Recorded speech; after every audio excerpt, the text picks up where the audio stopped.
Bismillahirrahmanirrahim. Assalamualaikum warahmatullahi wabarakatuh. Yang terhormat kepada Ibu Umi Waliko MA selaku dosen pengampu mata kuliah hadis. Tak lupa juga kepada teman-teman seperjuangan yang saya sayangi dan saya banggakan. Perkenalkan, kami dari kelompok 11 yang terdiri dari 4 anggota. Yang pertama saya sendiri, Milatul Fauzia, dan yang kedua Aprilia Rahmawati Atmaji, yang ketiga Syarif Hidayat, dan yang keempat Hanafi Nazri. Beradanya kami di sini akan sedikit mempresentasikan materi tentang hadis-hadis tentang makna jihad dan klasifikasi jihad. Saja hadis yang pertama, Bulughul Maram nomor 1285, hadis riwayat Muslim nomor 3533 yang berbunyi, Bismillahirrahmanirrahim. Hadatsana Muhammad bin Abdurrahman bin Sahmil Anqaqi, akhbarana Abdullah bin Mubarak an Wahib bin Makaya an Umar bin Muhammad bin Munkadir an Sumayyah an Abi Shalih an Abi Hurairah qala qala Rasulullah sallallahu alaihi wasallam man mata walam yanzu walam yuhaddas bihi nafsahu mata ala sya'batin min nifaqin qala Musahmi qala Abdullah bin Mubarak fanura anna dhalika kana ala ahdi Rasulullah sallallahu alaihi wasallam, yang artinya telah menceritakan kepada kami Muhammad bin Abdurrahman bin Sahm al-Anqaqi telah mengabarkan kepada kami Abdullah bin Mubarak dari Wahib al-Maki dari Umar bin Muhammad bin al-Munkadir dari Sumayyi dari Abu Shalih dari Abu Hurairah. Dia berkata, Rasulullah Shallallahu Alaihi Wasallam bersabda, barang siapa meninggal sedang ia belum pernah ikut berperang atau belum pernah meniatkan dirinya untuk berperang, maka ia mati di atas cabang kemunafikan. Ibnu Sahm berkata, Abdullah bin Mubarak berkata, lantas kami diberi pendapat bahwa hal itu berlaku di masa Rasulullah Shallallahu Alaihi Wasallam. Dari hadis Bulughul Maram nomor 1285, hadis riwayat Muslim, hadis nomor 3533. Mukharij Imam Muslim, kitab Sahih Muslim nomor 3533, perawi Abu Hurairah. Kualitas hadis sahih.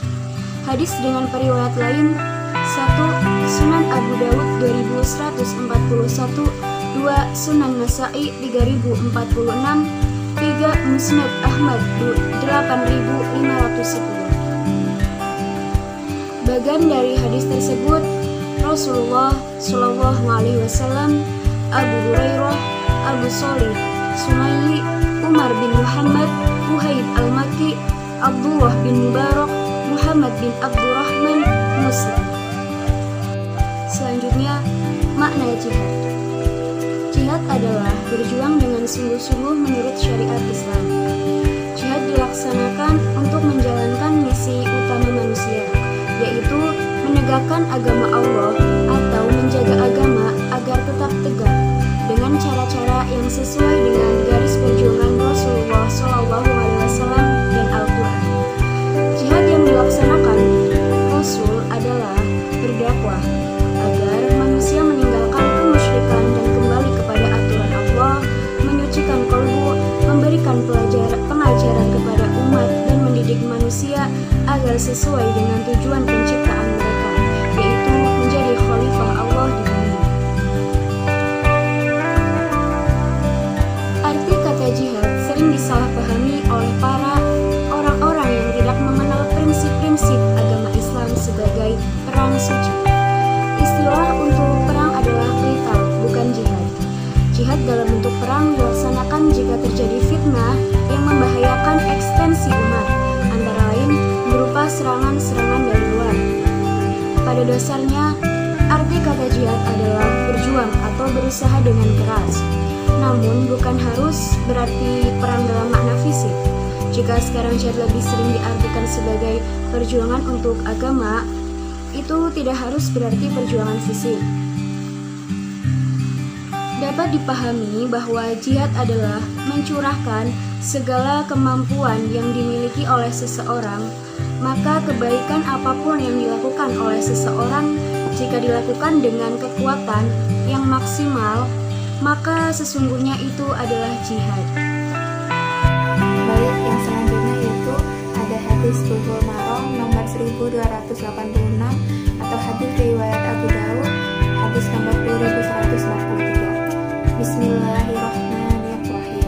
Hadatsana Musa bin Ismail, hadatsana Hammadun an Humaydin an Anas anna Nabiyya sallallahu alaihi wasallam qala jahidul musyrikina bi amwalikum wa anfusikum wa alsinatikum. Telah menceritakan kepada kami Musa bin Ismail, telah menceritakan kepada kami Hammad dari Humaid dari Anas bahwa Nabi Shallallahu Alaihi Wasallam berkata, perangilah orang-orang musyrik dengan harta, jiwa, dan lidah kalian. Hadis Bulughul Maram nomor 1286 atau hadis riwayat Abu Daud, hadis nomor 2143. Muharisnya Abu Daud, kitabnya Sunan Abu Daud nomor 2143. Perawinya Anas, kualitas hadisnya sahih. Hadis dengan riwayat lain yaitu yang pertama ada Sunan An-Nasa'i nomor 3045, yang kedua ada Musnad Ahmad nomor 11.798, lalu yang ketiga ada Musnad Ahmad nomor hadis 12.097, yang keempat ada Musnad Ahmad nomor hadis 13.146, yang kelima ada Musnad Darimi nomor hadis 2.324. Bagiannya yaitu ada Rasulullah, Anas, Humaid, Hammad, Musa bin Ismail, dan Abu Daud.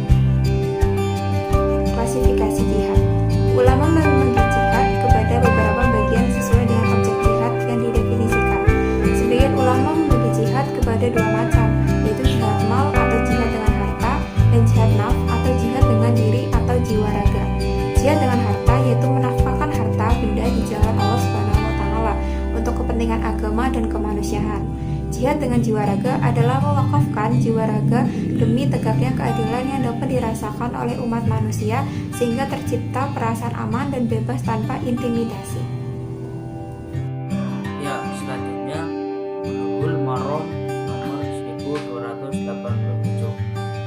Hadis riwayat Ibnu Majah nomor 2890.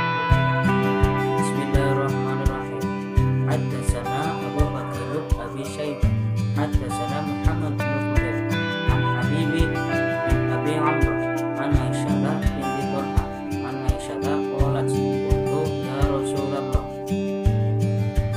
ala nasai jihad, qala na'am, fihinna jihadun la tuta'ala fihi al-hajju wal umrah.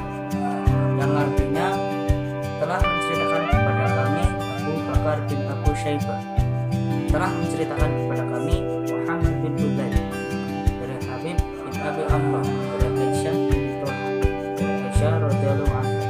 Dia berkata, aku berkata, wahai Rasulullah, apakah jihad juga wajib bagi wanita? Beliau menjawab, ya, bagi kaum wanita mempunyai wajib berjihad tanpa berperang, yaitu jihad haji dan umrah. Tahrij Bulughul Maram nomor 1287. Hadis riwayat Ibnu Majah nomor 2890. Muharrij Ibnu Majah, kitab Sunan Ibnu Majah nomor 2892. Rawi Aisyah, kualitas hadis sahih. Hadis dengan riwayat lain, pertama Sahih Bukhari nomor 2664, yang kedua Musnad Ahmad nomor 23.323, yang ketiga Musnad Ahmad nomor 24.158. Bahkan periwayat hadis yang pertama dari Rasulullah Shallallahu Alaihi Wasallam, Aisyah binti Talha, Habib bin Abi Amr, Muhammad bin Fudail, Abu Bakar bin Abu Syaibah, Sunan Ibnu Majah. Makna dalam kitab Bulughul Maram nomor 1287, hadis riwayat Ibnu Majah nomor 2892. Makna dari hadis tersebut adalah bahwa ibadah haji merupakan ibadah yang membutuhkan kekuatan dan kemampuan, baik fisik, finansial maupun mental. Maka ibadah haji adalah jihad. Itulah sebabnya jihadnya perempuan adalah ibadah haji. Lanjut yang terakhir yaitu hadis riwayat Muslim nomor 3526 dari kitab Bulughul Maram nomor 1292 yang berbunyi, Fahadatsana Ishaq bin Ibrahim akhbarona Jarir an Mansurin An Abi Wa'ilin an Abi Musa al-Asy'ari anna rajulan sa'alan Rasulullah sallallahu alaihi wasallam anil qitali fi sabilillah azza wa jalla. Faqala rajulu yuqatilu adaban wa yuqatilu hamiyah. Qala farafa'a ra'sahu ilaihi wa ma rafa'a ra'sahu ilaihi illa annahu kana qa'iman faqala man qatala litakuna kalimatullah hiyal ulya fa huwa fi sabilillah. Keterangan hadis Bukhari Muslim, kitab Muslim nomor 3526, perawi Abu Musa al-Asy'ari, kualitas hadis sahih. Hadis dengan periwayat lain yaitu Sahih Bukhari 120, Sahih 3085, Sahih Bukhari 2599. Bahkan hadis Rasulullah SAW terus turun ke Abu Musa, turun ke Abu Wa'il, turun ke Mansur, terus lanjut ke Jarir, terus Ishaq bin Ibrahim, yang terakhir Muslim. Menurut Ibnu Qayyim, jihad terbagi ke dalam 3 bentuk, yaitu jihad mutlak, jihad hujjah, dan jihad am. Pembagian ini latar belakangi oleh kondisi umat Islam pada saat itu. Jihad mutlak adalah bersabar menghadapi musuh di medan perang. Islam membenarkan umat Islam untuk mempertahankan diri dan kehormatan.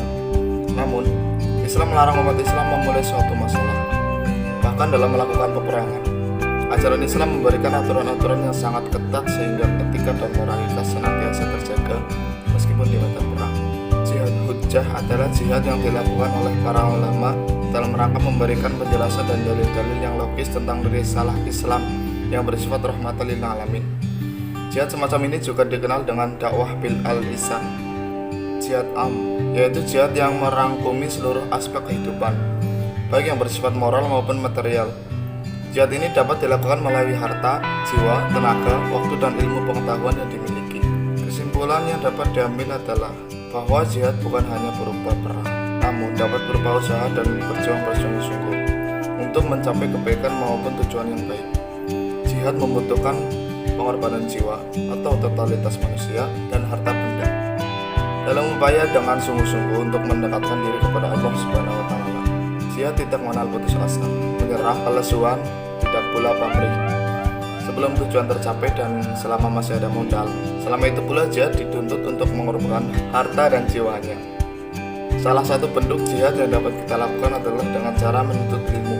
Oke, sekian dari kelompok kami, kelompok 11. Jika ada kesalahan dalam bertutur kata atau